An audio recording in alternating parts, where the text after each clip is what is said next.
Y vamos a seguir, ya para terminar con esta mesa 3, dándole la palabra a Brenda Anahara Farfán Fernández, que viene de la Universidad Nacional Autónoma de México y que es licenciada en Lengua y Literatura Hispánicas, con mención honorífica por la Universidad Nacional Autónoma de México, egresada concretamente del campus de la Facultad de Estudios Superiores Acatlán. Actualmente, Brenda está cursando la maestría en Letras Españolas en esta universidad también y ha trabajado como docente de nivel medio superior desde 2021. Es profesora de la materia de Taller de Lectura y Redacción e Iniciación a la Investigación Documental en el Colegio de Ciencias y Humanidades Plantel Naucalpan. De igual manera, es también miembro del Seminario de Estudios sobre Narrativa Caballeresca desde 2019, donde participó como asistente de investigación en el proyecto PAPIT, la construcción narrativa en los ciclos de caballerías hispánicos. Sus intereses académicos se centran en la literatura medieval y del siglo de oro español, ¿no?, a menudo muy relacionados, especialmente en los libros de caballerías, y nos va a hablar ahora bajo el título que ha elegido, que es La violencia hacia las mujeres en el espejo de príncipes y caballeros, de Pedro de Sierra. Cuando quieras, Brenda. Sí, bueno, creo que ahí se oye. Bueno, primero, muchas gracias por la presentación y muchas gracias al comité organizador por este congreso y su gran trabajo al organizarlo. Bueno, sin más, empiezo para no seguir retrasando. Bueno, El espejo de príncipes y caballeros 2, de Pedro de la Sierra, 1580, pertenece a un ciclo de libros de caballerías que lleva el mismo nombre y que inició con Diego Ortúñez de Calahorra en 1555. Este ciclo representa parte del segundo momento cumbre de los libros de caballerías, de acuerdo con Lucía Mejías, con José Manuel Lucía Mejías. La violencia en esta obra toma especial fuerza porque no se contempla con el fin principal del didactismo, sino que busca entretener a los lectores antes que educar o instruir moralmente. Abro cita. El narrador no se sitúa por encima de sus receptores, con la pretensión de educarlos. Muy al contrario, lo que busca es agradarlos con historias que captan su atención y que expresen una moral con la que se identifiquen. Esto dice José Julio Martín Romero. Y para ello, Pedro de la Sierra opta por la introducción de abundantes episodios violentos de diversos niveles y con diversos tratamientos. En la obra del ciclo del espejo, aparecen diversas aventuras en las que la violencia se dirige hacia las mujeres, ya sea con forzamientos, intentos de estos u otros escenarios. Lo que no representa algo nuevo en el marco del género, pues los abundantes motivos de la doncella en apuros y la defensa de la doncella menesterosa dan cuenta de lo rentables que estas aventuras resultan. El texto de Pedro de la Sierra incrementa la recurrencia de este tipo de episodios, los amplía e intercala con otros episodios en la obra, pero también los liga entre sí en algunos casos. Los crímenes hacia las mujeres permiten a los caballeros héroes mostrar su valía, no solo por las hazañas que implican resaltar o vengar a los jóvenes, sino que marcan un claro contraste respecto a los caballeros villanos, pues se crea un acento en el deseo de justicia que en los héroes se vuelve incluso una necesidad. El aumento de estas aventuras permite el cuestionamiento de cuán importante resulta la vulnerabilidad de las mujeres para destacar las cualidades de los hombres, de los personajes hombres. Si bien hay actos violentos cometidos hacia personajes tanto masculinos como femeninos, no se suscriben bajo las mismas temáticas y tratamientos, ya que estos últimos adquieren connotaciones sexuales mayoritariamente, lo que muestra, además de diferentes realizaciones de la violencia, un sesgo de género. La violencia a las mujeres se centra entonces en las cuestiones referidas a su sexualidad, mientras que los personajes masculinos tienden al ámbito bélico, donde, abro cita, la capacidad y habilidad individual en el oficio de la violencia define la fama o hombría del caballero. Trujillo. Los tipos de violencia específicamente dirigidos a las doncellas en este libro abarcan desde aspectos físicos hasta emocionales, tales como violaciones, intentos de violación, asesinatos, torturas, golpes, amenazas, manipulación, difamación, humillaciones, la mayoría vinculados a un carácter sexual. Ana Boloño ha señalado que existen 3 tipos de mujeres agredidas: las maltratadas, las infamadas y las desheredadas. Los 2 primeros casos son los que tienen lugar en esta obra aquí estudiada. El maltrato se lleva a cabo de diferentes formas, por lo que para el análisis consideraremos 2 elementos esenciales en los personajes: su importancia en la trama y su estatus social, aspectos que suelen estar correlacionados. En primera instancia, en el texto existen las mujeres que tienen la capacidad de defenderse, en cierta medida, a sí mismas o incluso a otras mujeres en situaciones amenazadoras. Tal es el caso de Claridiana, quien es la reina de Trapisonda, amada y esposa de uno de los seres protagonistas, Febo, que aquí nada más recuerdo que el primer libro de hecho se llama El espejo de príncipes y caballeros o El caballero del Febo, entonces es como un poco el protagonista, pero como son dos hermanos mellizos, un poco van como los dos, ¿no? Pero el libro al final se llama Febo. Hijo primogénito del rey de Constantinopla, por lo tanto, aspirante a reina de importantes tronos en la obra. O sea, Claridiana aspira a ser también la reina, porque claro, es la amada de Febo. Claridiana es una doncella guerrera que se atreve a levantar sus armas contra caballeros y jayanes. Sin embargo, pese a su destreza en armas, continúa requiriendo apoyo de los varones. Ejemplo de ello se ve cuando defiende con sus armas a Briana, esposa del emperador de Constantinopla, ante un intento de secuestro. La doncella es capaz de retener a los enemigos, sin embargo, al llegar Febo, toma su lugar y vence definitivamente a los atacantes. Aunque la doncella guerrera se muestra como una mujer que se puede defender ante la violencia ejercida sobre ella, no deja de estar subordinada a la figura del personaje masculino. Aparecen también las doncellas, que pese a no tener dones en el uso de las armas, son capaces de tomar acciones drásticas para evitar el mancillamiento de su honra. Ese es el caso de Arcalanda, reina de Tinacria, que mantenía una promesa de castidad hacia la diosa Diana, hasta que fue requerida en amores por el gigante Bramidoro, rey de Cerdeña, quien tras el rechazo amoroso atacó el reino de Tinacria. La doncella, al ver la guerra en su reino, decidió pedir una tregua al gigante y aceptar el casamiento, siempre que se le permitiera realizar una ceremonia previa a la diosa Diana. Cuando se reunieron, Arcalanda confesó su verdadero sentir y se suicidó frente a la corte y frente al gigante. Dice la doncella: «Pero, oh mis tinacrios, sabed que quiero más ser en el seno de Diana que no entregarme a tal bestial figura». Y diciendo esto, sacó una blanca espada que debajo de su manto secreto traía, y afirmando el pomo en el suelo del tablado, con presteza no pensada se lanzó encima, sin podérselo estorbar la gente que con ella estaba. Y en un punto se le atravesó como ves por el cuerpo, dando su alma a quien la había encomendado. La demanda de la doncella, la demanda de la doncella muestra otra cosa, no muestra otra cosa que la apropiación de su cuerpo y de su libertad de decisión. En este caso, la mujer tiene la posibilidad de tomar la elección de morir antes que caer en las manos de un hombre, oportunidad que no todas las doncellas en los libros de caballerías poseen, pero no olvidemos que seguimos tratando con mujeres nobles y en este caso también con una reina. Bramidoro se lamenta porque por su causa murió la mujer que amaba y mandó a hacer un santuario para ella, donde se ofrecían sacrificios humanos en su memoria. Pese a la acción radical de la reina, la aventura queda abierta con la intención de que el caballero elegido la concluya. Febo será este héroe destinado, quien decide ir a poner fin a los sacrificios y entra en batalla con el gigante.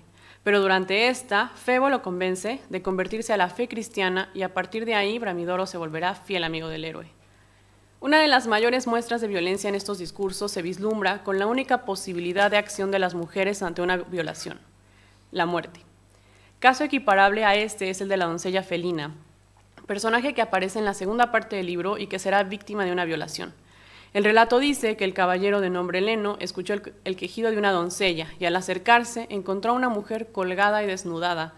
La joven de nombre Felina cuenta su historia a Leno. Se trata de la hija de un caballero que había sido asesinado recientemente. Tras la muerte de su padre, la doncella vivía únicamente con su madre, sin la protección de algún varón. Un caballero la requirió en amores. Ella ignoró sus mensajes, pero el rechazo avivó los sentimientos del joven. Al no poder estar con Felina, se quitó la vida. El hermano del caballero decidió vengar su muerte, por lo que junto con otros hombres asaltó a Felina, la violó, dejó atada sin ropa a un árbol y la dejó atada sin ropa a un árbol. En este caso, la violación sí se concreta y el caballero Heleno toma venganza del agresor matándolo en batalla.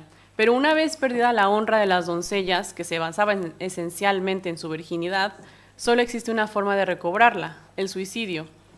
Felina exclama: «¿Cómo los dioses te han dado el pago de tu atrevimiento? Oh triste Felina, ¿qué te aprovecha esta venganza para tu perdida honra? Si por morir el robador de ella la hubiera de cobrar, gran bien para mí fuera.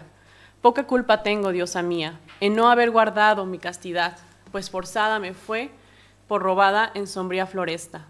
No será parte nadie para que yo por mi mano me dé el castigo que merezco». Y diciendo esto, toma la espada del caballero y poniendo la punta en sus pechos, se lanzó sobre ella. Resulta peculiar que esta aventura se cierre con la acción del personaje femenino y no la del caballero. Sin embargo, no por ello es menos esencial la participación del personaje masculino, pues estos son los que validan las acciones de las mujeres, son quienes luchan por su honra, quienes determinarán si la palabra de las mujeres es verdadera o no. Porque recordemos que muchas veces las mujeres son difamadas y la única forma de saber si es verdad lo que están diciendo, que fueron forzadas, violadas o simplemente calumniadas, es una batalla, y si el caballero que las está defendiendo gana, pues tenían razón. Entonces, hasta en eso las mujeres no tienen voz si no la valida un caballero.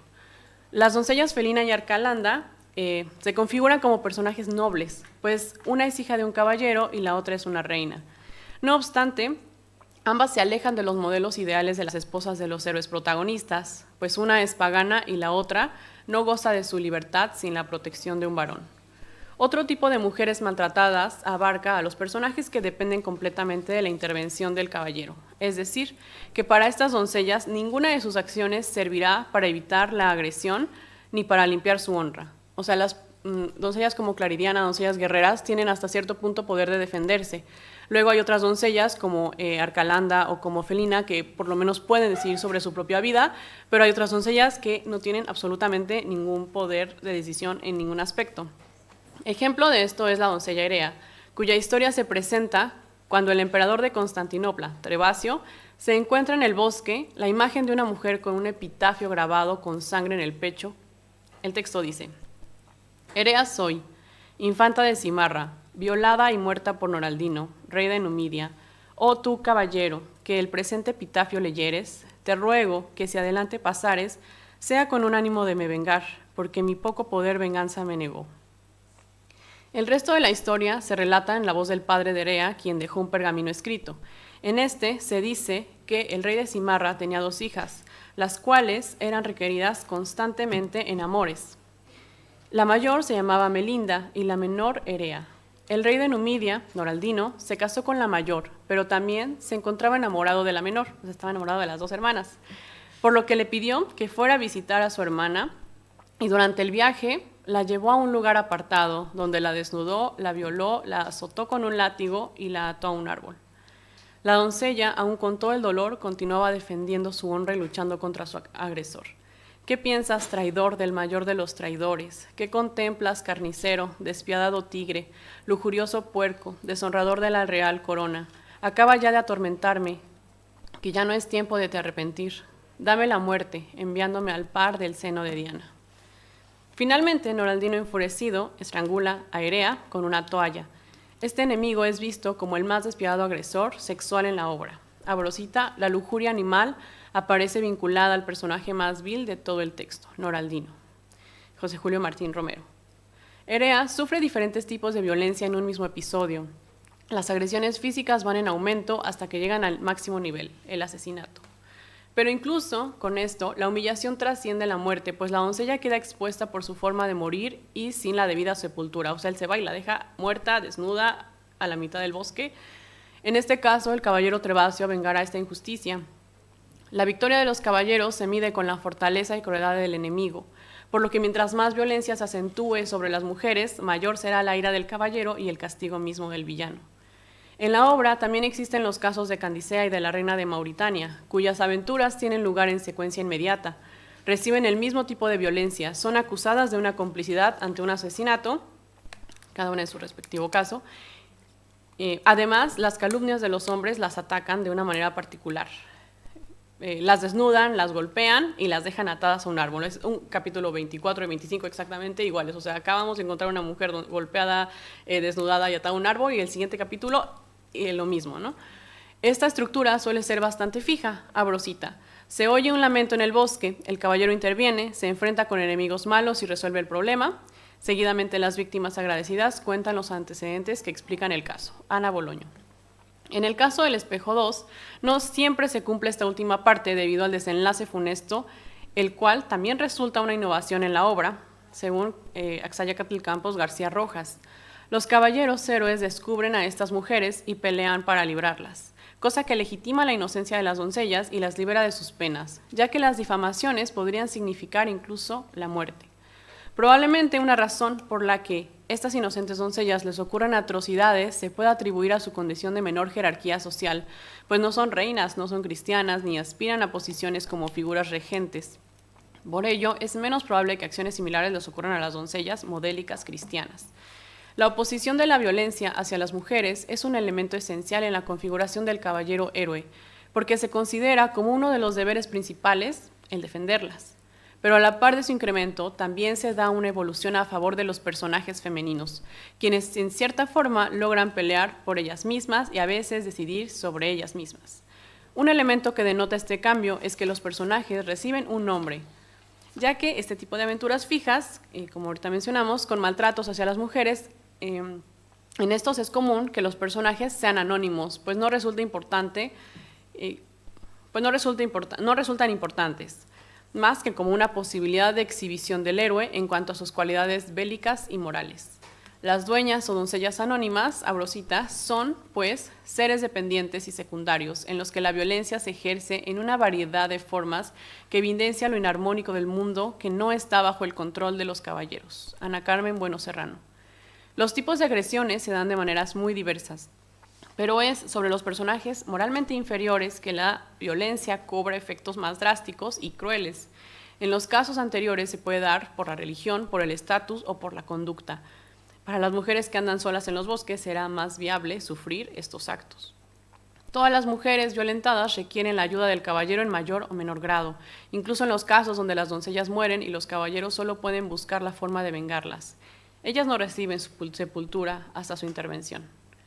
Las violencias presentes en la obra de Pedro de la Sierra abarcan acciones narradas dentro de la diégesis, pero también la misma construcción de los personajes y los discursos de los mismos permiten extender este análisis que arroja las razones sociales por las que a unos se les agrede de la misma forma que a otros.